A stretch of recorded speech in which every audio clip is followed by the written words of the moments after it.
The God we know, the God of the Western world, the God of Judaism, Christianity, and Islam, has a history.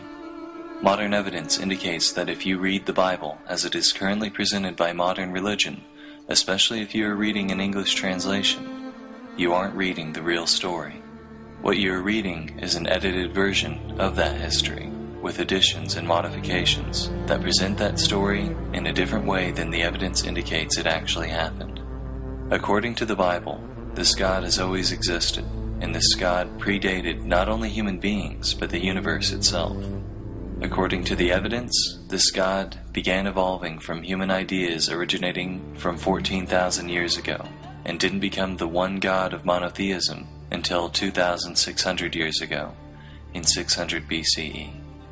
If you want to know the story that the evidence presents, the story understood and supported by the majority of religious studies professors, archaeologists, and anthropologists, the place to begin is not the Bible. It is the Enuma Elish, the Babylonian creation story, which was discovered by archaeologists in the library of Ashurbanipal and dated to have originally been written in about 1750 BCE. As this creation story demonstrates, almost all religions in Mesopotamia at that time were polytheistic. There is no trace of the existence of monotheistic Judaism at this time. In the Enuma Elish, Marduk, champion of the Babylonian gods, defeats chaos in the form of the dragon Tiamat, and then together, the Babylonian gods form the world. In the Babylonian story, the primordial world is described as formless and void. Also in the Babylonian story, light, the firmament, dry land, the sun and moon, and mankind are created in order. These details are important because, as we will see, 1,150 years later, when the Israelites are exiled to Babylon, these details become edited into both the book of Isaiah and the story of Genesis as its first chapter, the first chapter of the entire Hebrew Torah and Christian Bible. Our next point of interest is the Canaanite religion, which archaeologists have reconstructed from clay tablets found in Ugarit, an ancient port city in Syria, and whose stories are dated to have originally been written before 1200 BCE. The Canaanites were also polytheistic. Of the many gods the Canaanites worshipped, three in particular are important to the rest of the story. They are El Elyon, whose name means literally God Most High, and who is believed to have been the father of the other gods; Asherah, El Elyon's wife; and Baal, who is both god of storms and fertility. The god Yahweh of Israel and the culture of Israel itself still show no signs of existence in the archaeological record. Yet sometime over the next 500 years the culture of Israel must have evolved, because it is at this time, from 950 to 850 BCE, that the contemporaries J and E began writing their independent accounts of the history of the people of Israel, which would later be combined into a single story. Beginning in Genesis chapter 2, none of what J or E writes aligns with the accounts of the Babylonians or Canaanites, whose accounts predated them by hundreds of years. Because of this, and because of the nature of the stories told, the most reasonable inference appears to be that these accounts were entirely mythical stories that the Israelites used to explain the world around them and find meaning in its cultural climate. But that all changes at Genesis chapter 12 with the story of Abraham. It is here that we finally find a connection with the religion of the Canaanites. We can see in the Hebrew version of the Torah that Abraham is said to worship El Shaddai, one of the names for the Canaanite god El Elyon. Abraham interacts with El Elyon in very personal ways that mirror the other pagan religions of the time. For example, in Genesis 18, El Elyon visits Abraham in human form and talks to him in person. His descendant Jacob has similar experiences, where he climbs to the top of a ladder to heaven and talks to El Elyon in a dream. Later, Jacob wrestles with El Elyon. Also from the Hebrew text, we can see that based on these experiences, Jacob makes El Elyon his Elohim, which is a term from the Canaanite religion which meant Jacob was making El Elyon his primary god. The only way that the usage of this term makes sense is if Jacob believed that El Elyon was just one god of many, and that Jacob was committing to this one god in order to receive special protection. In other words, it becomes clear from the terms used in the God they worshipped that Abraham, Isaac, and Jacob were polytheists or pagans. just like their pagan contemporaries in Canaan and Babylon. The worship of El Elyon fades from the Hebrew text as we enter Exodus, where he is replaced by Yahweh, who is said to have rescued the Hebrews from slavery in Egypt. The story of Exodus, particularly in its modern interpretation in the animated film The Prince of Egypt, depicts ancient Egyptians as the ultimate assholes, viciously enslaving an entire race for the sole purpose of erecting colossal monuments to their own glory. While it is a moving story of triumph and deliverance from oppressive circumstances, on a historical level, it contradicts the modern archaeological evidence that we have for the inner workings of ancient Egyptian culture, particularly their slave ownership practices. Modern archaeological evidence indicates that the workers who built all of the large monuments in Egypt, from pyramids to sphinxes, were well-paid Egyptian citizens who were given good housing, fed well, given good medical care, and given honorable burials. Further, while, like many ancient civilizations, the Egyptians did own some slaves, there is no evidence that they ever owned the magnitude purported by the Bible, or otherwise systematically enslaved an entire race. While the account of Exodus appears to have been largely mythical, its telling nonetheless reveals the polytheistic worldviews of J and E.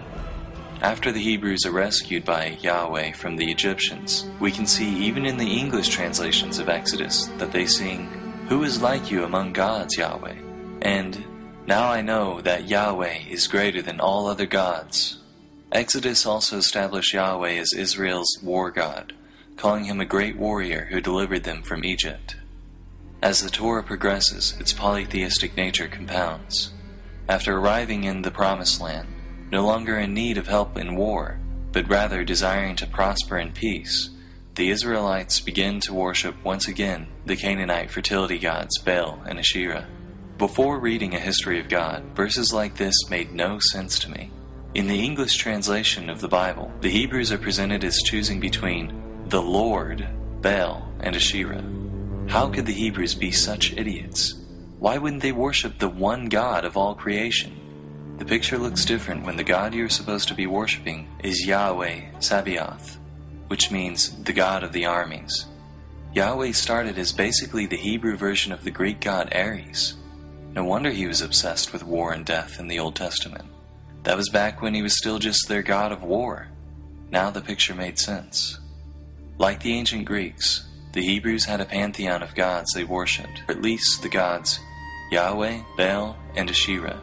We have archaeological evidence of the polytheistic nature of early Israelite culture in one of our earliest archaeological artifacts from Israel from 1000 BCE, a polytheistic cult stand from Tanakh. Despite their polytheism, there were among the Israelites some with an unusually strong devotion to Yahweh in particular, who are now referred to as Yahwehs.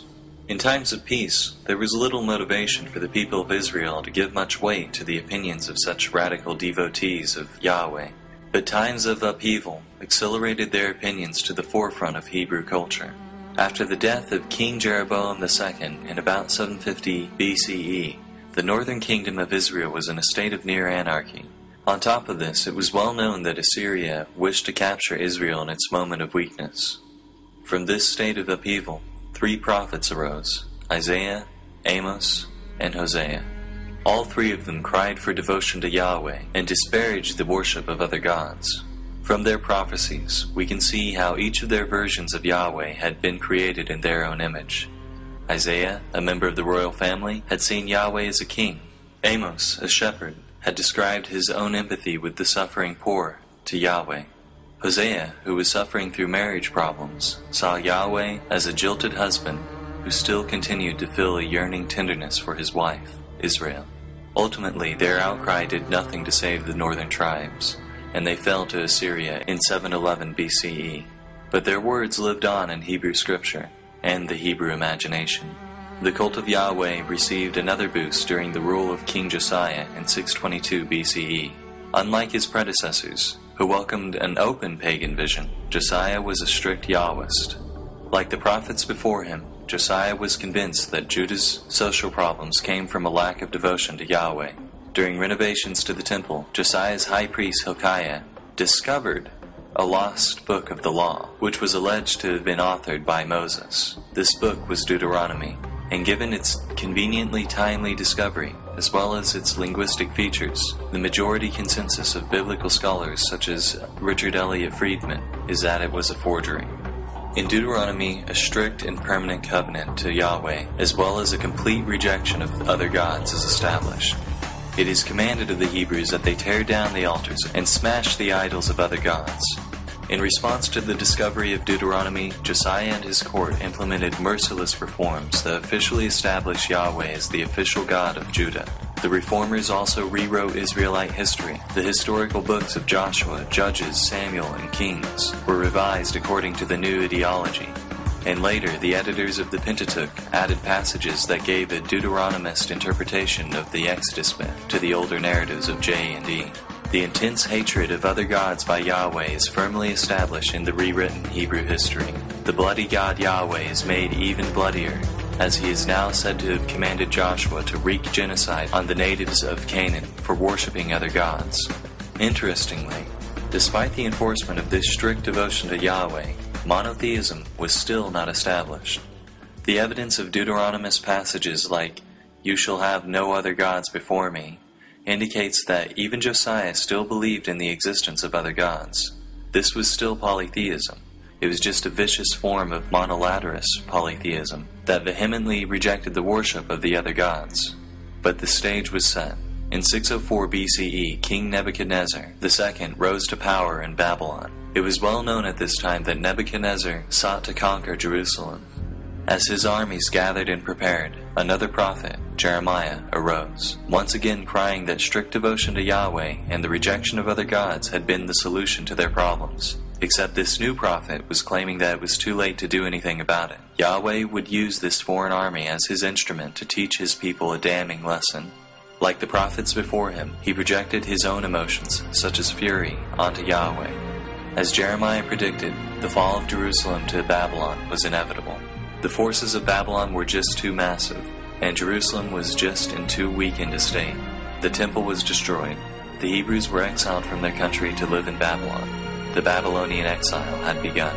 Their sense of defeat was devastating. Polytheistic gods in ancient Mesopotamia were associated with specific territories of land. When the Hebrews were exiled to Babylon, they felt they could no longer connect with Yahweh. How can we sing the songs of Yahweh while in a foreign land? Ezekiel, a prophet who arose among the exiled Hebrews, expressed how alienated the Hebrews had become. He too blamed their plight on the Hebrew people for a lack of devotion to Yahweh. It was then, at a time when the Hebrew people seemed most crushed, at a time when it seemed certain that the cult of Yahweh would surely die, it instead did something that religion has done throughout history in order to survive. It changed. A new author, who scholars call Second Isaiah, arose, and his words were appended to those of the first Isaiah.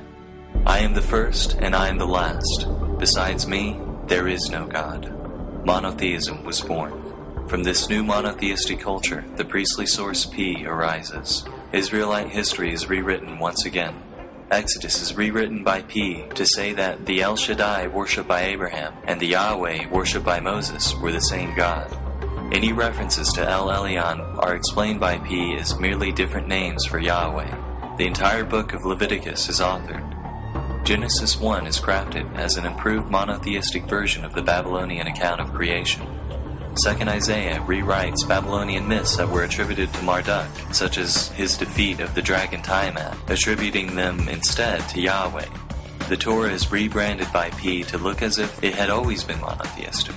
In 600 BCE, the God of Western monotheism, the God of Judaism, Christianity, and Islam, was born.